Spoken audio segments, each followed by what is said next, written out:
Assalamu alaikum to all of you. This is me Irfan Hussain and you are watching the YouTube channel Nursing with M Ismail Tutorial.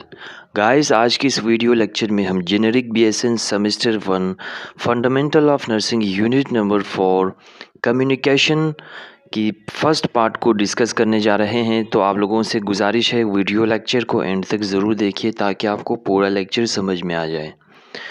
तो चलते हैं हम अपनी video की तरफ।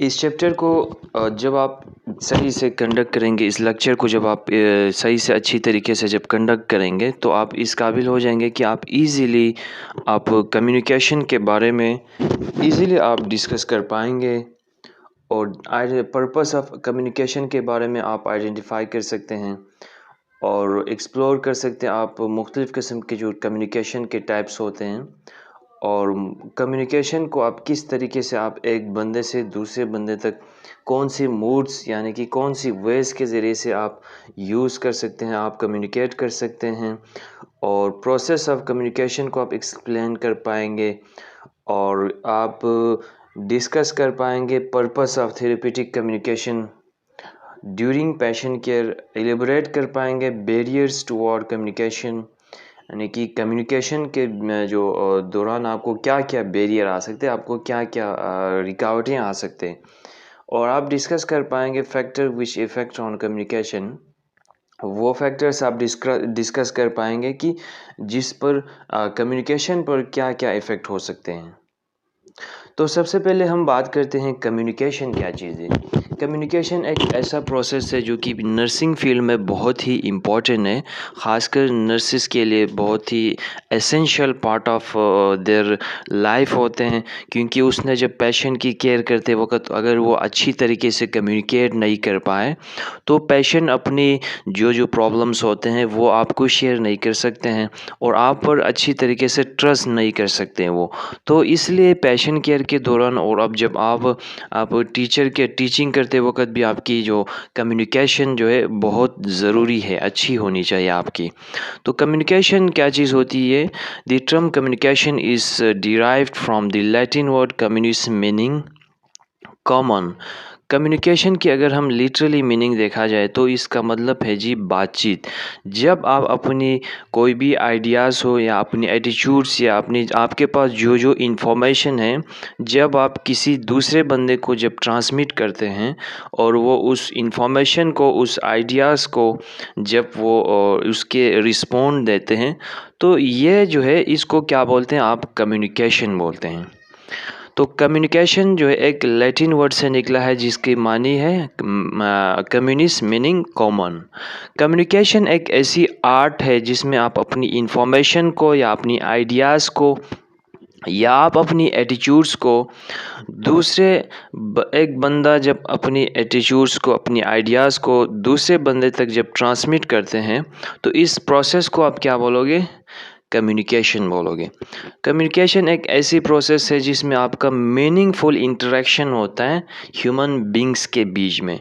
जब कोई भी ह्यूमन बींग्स अपने जो जो मीनिंगफुल इंटरेक्शन होती है जब दूसरे ह्यूमन बींग के साथ शेयर करते हैं, उसको ट्रांसमिट करते हैं, इसी का नाम क्या कहलाए जाते हैं? कम्युनिकेशन कहा जाता है। कम्युनिकेशन मतलब जो है इंफॉर्मेशन की एक्सचेंज किसके ज़रिए से, स्पीकिंग करते हुए या आप अपनी स्पेसिफिक सिग्नल उसको शो करते हैं या आप राइटिंग करके अपनी जितने भी इंफॉर्मेशन या अपनी आइडियाज़ या अपनी जो एटीट्यूड्स होते हैं जब दूसरे बंदे तक एक्सचेंज करते हैं तो इस प्रोसेस को आप क्या बोलते हैं? कम्युनिकेशन बोलते हैं। कंपोनेंट्स ऑफ कम्युनिकेशन प्रोसेस की अगर हम बात करें, जब आपका कम्युनिकेशन के दौरान कौन कौन सी कंपोनेंट्स इसके अंदर इन्वॉल्व होते हैं, तो इसमें जो है मेनली 5 वो होते हैं, कंपोनेंट्स होते हैं। सेंडर होते हैं और इनकोडिंग मैसेज हो जाता है और ट्रांसमिशन होते हैं, डिकोडिंग मैसेज और रिसीवर और फीडबैक आ जाते हैं। जब कोई भी अगर इस पिक्चर को अगर आप देखें तो आपको इजीली समझ में आ जाएगा, ये एस पर्सन सेंडर कहा जाता है इसको। ये कोई ना कोई अपनी मैसेज को, अपनी आइडियाज़ को दूसरे आर तक पहुंचाना चाहते हैं तो सबसे पहले ये क्या करेगा, अपनी जो मैसेज है, अपनी जो आइडियाज़ है वो उसको इनकोड करेगा, स्पेसिफिक शेप में लाएगा, स्पेसिफिक फ्रेमवर्क में लाएगा, वर्डिंग की सूरत में, या वो अपनी एटीट्यूड या अपनी जो सिग्नल्स के ज़रिए से अपनी मैसेज को इनकोड करेगा। उसके बाद उस मैसेज को वो ट्रांसमिट करेगा किसी स्पेसिफिक रूट के थ्रू। और आर पर्सन इधर बैठा हुआ ये क्या करेगा, ये जो मैसेज को डिकोड करेगा। जब सेंडर ने उसको मैसेज भेज दिया, ट्रांसमिट किया, तो उस मैसेज को वो क्या करेगा, कैटेलाइज करेगा, एनालाइज करेगा, उसकी स्पेसिफिक मीनिंग निकालने की कोशिश करेगा। उसको बोलते हैं आप डिकोडिंग मैसेज। उसके बाद उस मैसेज के रिस्पॉन्स में रिसीवर क्या करेगा, कोई ना कोई रिस्पॉन्स शो करता है। किसकी फॉर्म में, फीडबैक की फॉर्म में। जब वो कोई ना कोई रिस्पॉन्स शो करता है सेंडर की तरफ, उस मैसेज को आप क्या बोलोगे, फीडबैक बोलते हैं। तो the sender, the person, sender क्या चीज़, the person who originates a message, यानी कि सेंडर वो बंदा है जिससे मैसेज ओरिजिनेट किया है, यानी कि वो बंदा जो कोई ना कोई इंफॉर्मेशन या आइडियाज़ दूसरे बंदे तक पहुंचाना चाहते हैं, उस बंदे को आप क्या बोलते हैं, सेंडर बोलते हैं। और इनकोडर भी बोल सकते हैं आप। और encoding message, the information that is exchange, वो मैसेज या वो इंफॉर्मेशन जो कि आगे उसने पहुंचाना होता है, उसको स्पेसिफिक शेप में लाके या वर्डिंग की सूरत में उसने आगे पहुंचाना होता है, उसको क्या बोलोगे आप, इनकोडिंग मैसेज बोलते हैं। ट्रांसमिशन यानी कि स्पेसिफिक चैनल या मीडियम के थ्रू वो अपनी मैसेज को आगे ट्रांसमिट करेगा, कि यानी कि how the message is delivered, किस तरीके से आप अपनी मैसेज को दूसरे अपनी ऑडियंस तक किस तरीके से आप डिलीवर कर सकते हैं। Decoding message, the meaning of the message, यानी कि डिकोडिंग कौन करता है, रिसीवर करता है। जब कोई मैसेज आ जाता है, उस मैसेज की स्पेसिफिक मीनिंग निकालता है, तो उस को क्या बोलते हैं आप, डिकोडिंग मैसेज बोलते हैं। रिसीवर का मतलब है जी वो person to whom the message is send, वो बंदा जिसको आपने अपनी मैसेज वहाँ पर सेंड करना होता है। Feedback, the person, the response from the receiver, जो वो मैसेज होते हैं, वो रिस्पॉन्स होते रिसीवर की तरफ से सेंडर तक। जब मैसेज को उसने डिकोड किया, उसके बाद उस मैसेज के रिस्पॉन्स में उसके अगेंस्ट में कोई ना कोई वो एटीट्यूड शो करेगा या अपनी सिग्नल वहाँ पर शो करेगा, रिस्पॉन्स शो करेगा, उसको आप क्या बोलोगे, फीडबैक बोलते हैं।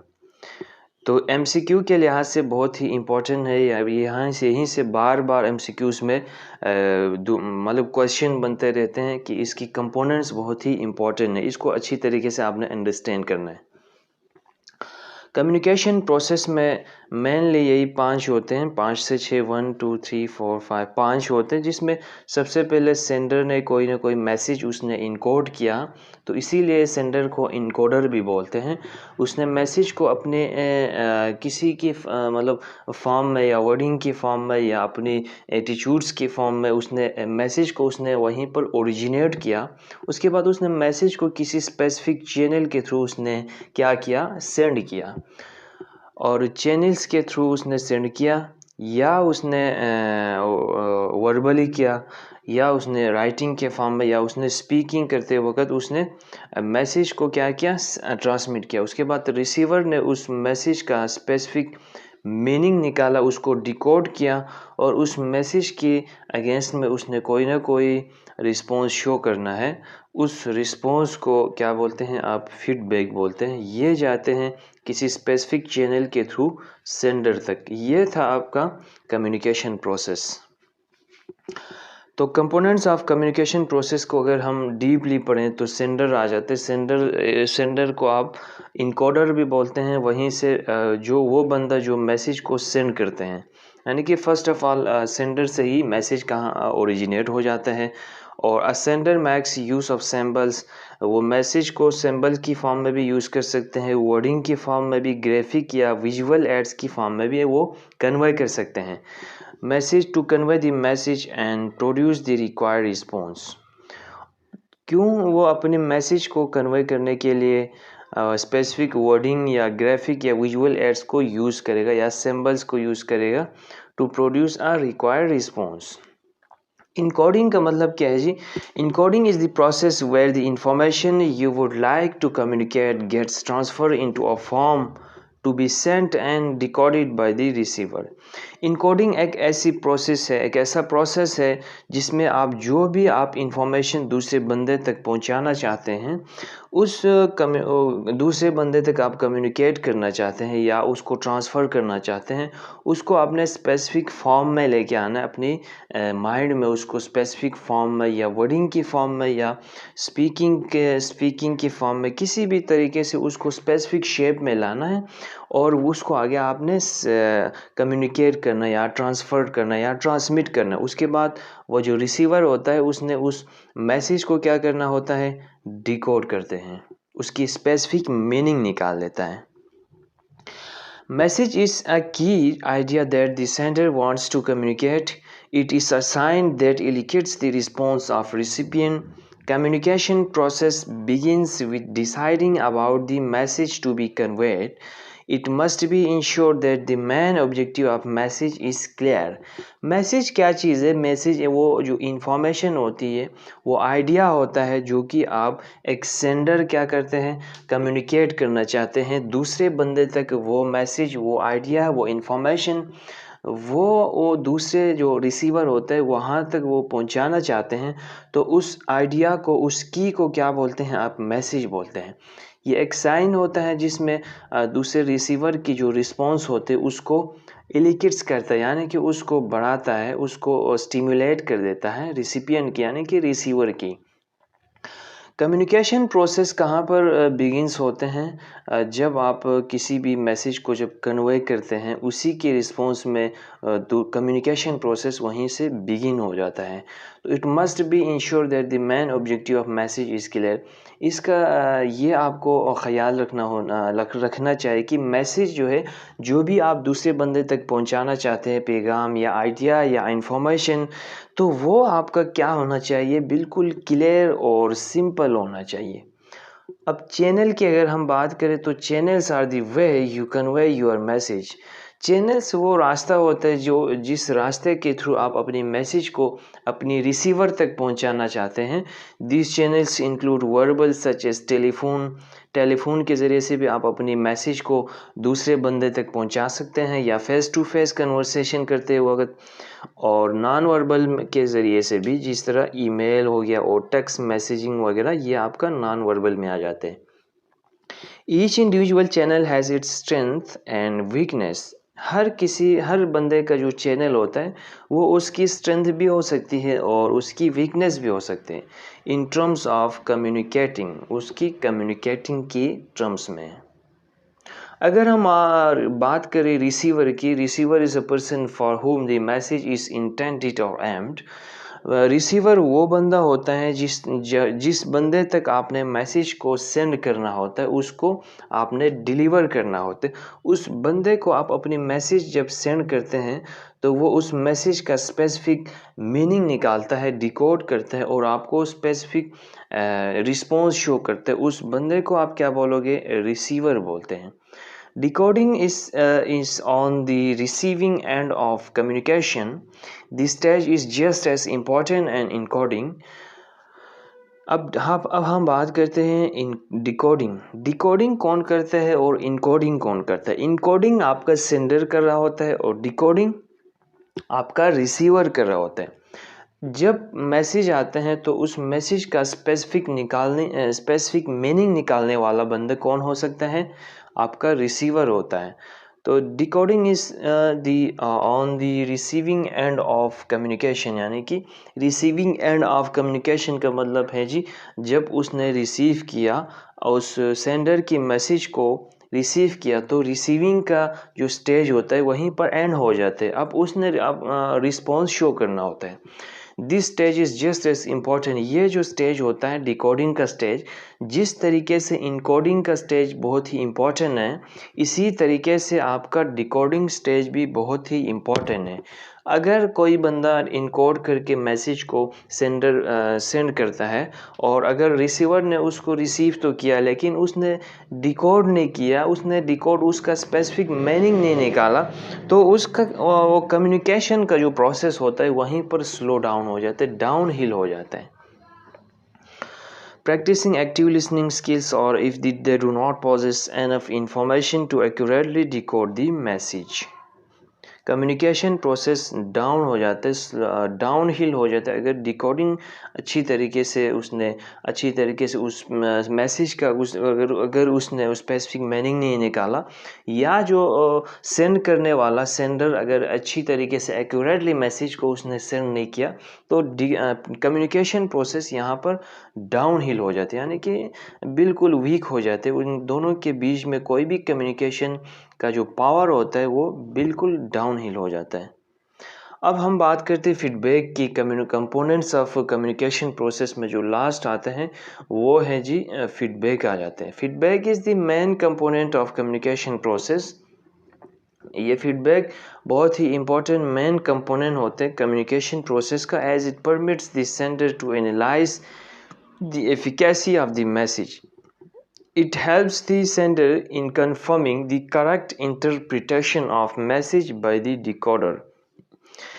ये जो फीडबैक होता है ये जिस तरीके से आपका मैसेज इम्पोर्टेंट होता है, इसी तरीके से ये भी एक मेन कंपोनेंट्स होता है आपका कम्युनिकेशन प्रोसेस का, क्योंकि यही जो आपका फीडबैक होता है ये आपकी सेंडर्स को ये कंफर्म कर देता है, ये अंडरस्टैंड कर रहा होता है कि आपने किस हद तक अपने मैसेज को करेक्टली रिसीवर तक पहुंचाया और उस रिसीवर ने आपकी मैसेज को अच्छी तरीके से डिकोड किया है या नहीं किया है।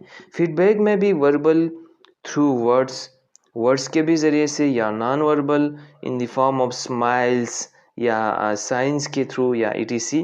It may take written form में भी आपको फीडबैक मिल सकते हैं in the form of memos और रिपोर्ट्स ETC के थ्रू। अगर हम इस टेबल को देखें टाइप्स ऑफ कम्युनिकेशन की, तो कम्युनिकेशन जो है 2 टाइप्स के होते हैं बेस्ड ऑन कम्युनिकेशन चैनल्स की बेस पर होते हैं, और एक based on style and purpose पर। तो अगर हम बात करें चैनल्स की बेस पर कम्युनिकेशन को देखें तो फर्दर उसके टाइप्स होते हैं।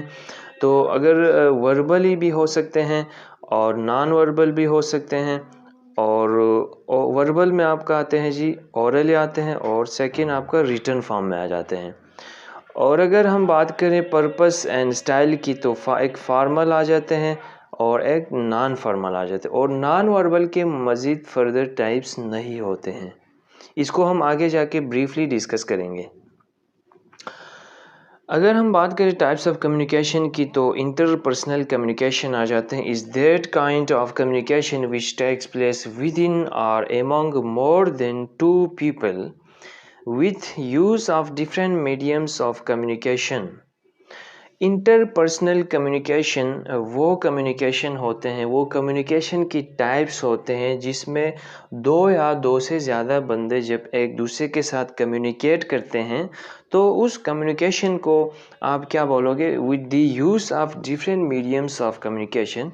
वो मुख्तलिफ़ किस्म की चैनल्स को यूज़ करते हुए जब 2 या 2 से ज़्यादा बंदे जब एक दूसरे के साथ कम्युनिकेट करते हैं तो उस कम्युनिकेशन को आप कौन सी टाइप्स की कंसीडर करते हैं, इंटरपर्सनल कम्युनिकेशन बोलते हैं।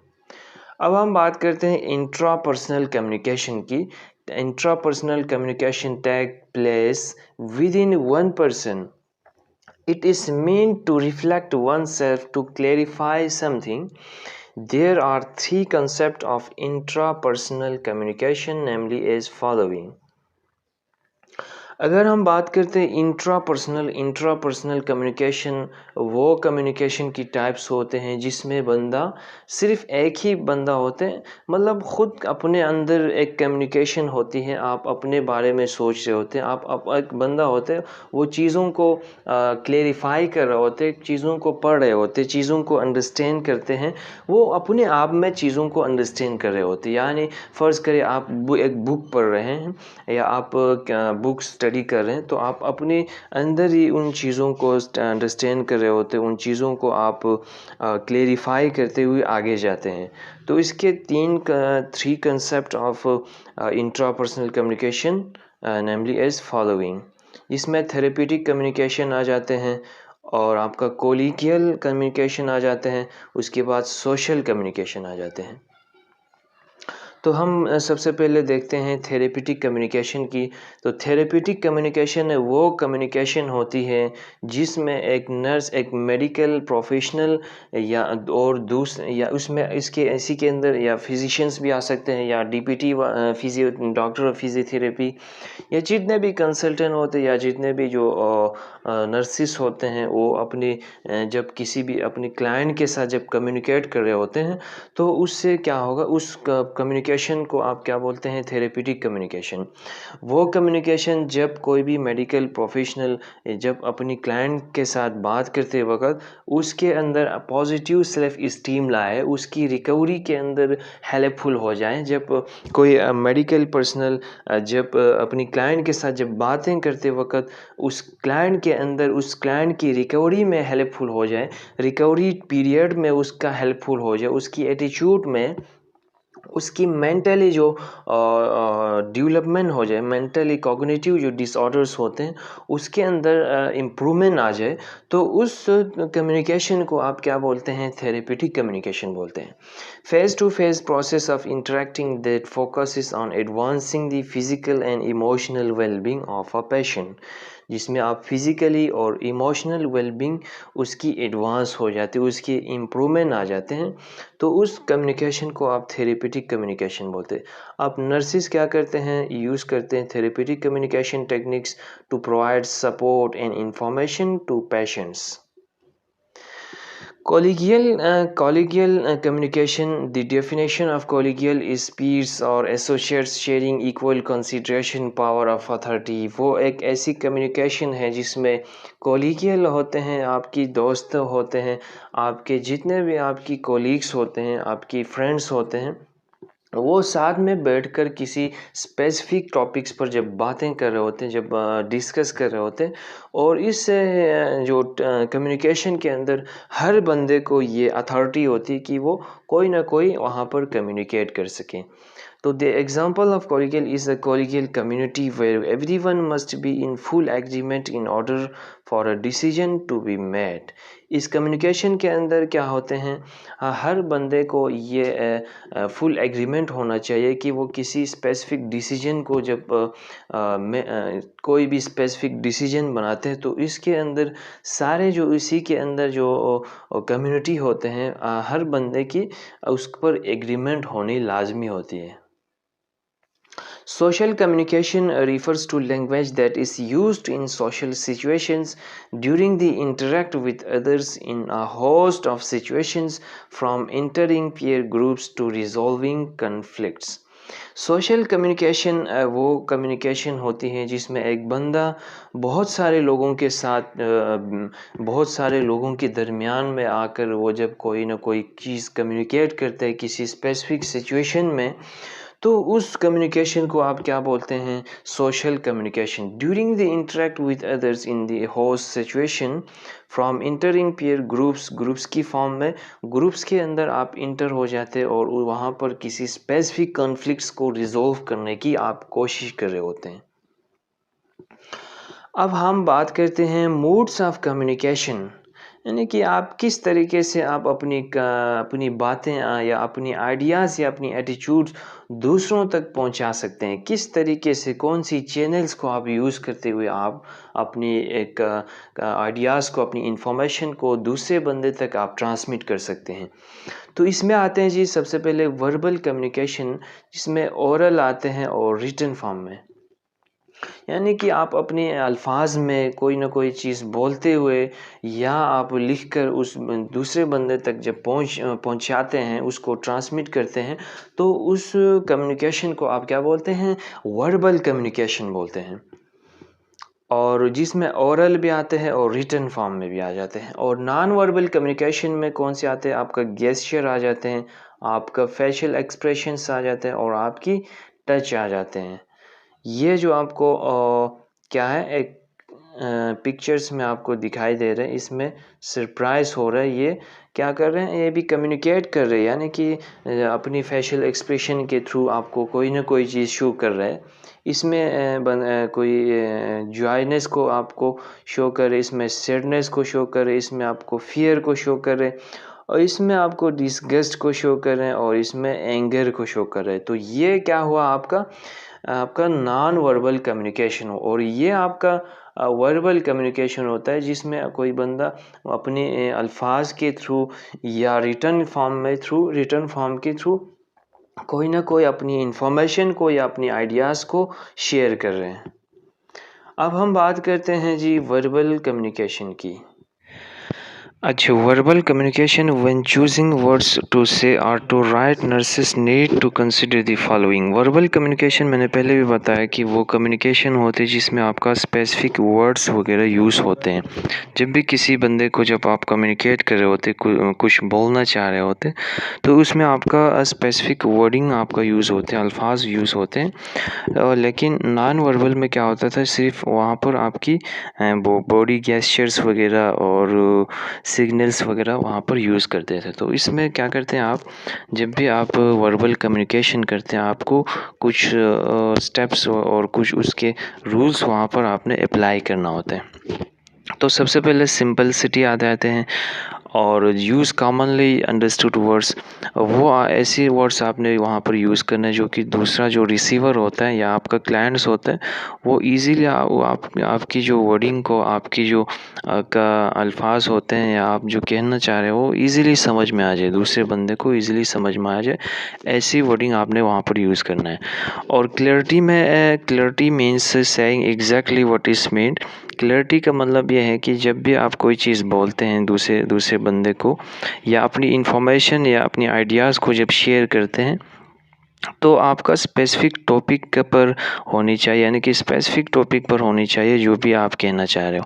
तो टाइमिंग एंड रिलेवेंस में nurses need to aware of both relevance and timing when communicating with client according to this situation.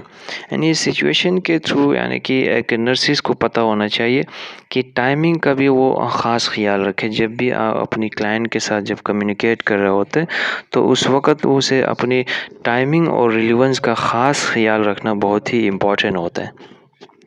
इस और अडेप्टेबिलिटी आ जाती है। इट इज़ नाउन, ये एक ऐसे नाउन है जो कि जिसका मतलब है जी flexibility to fit change circumstances.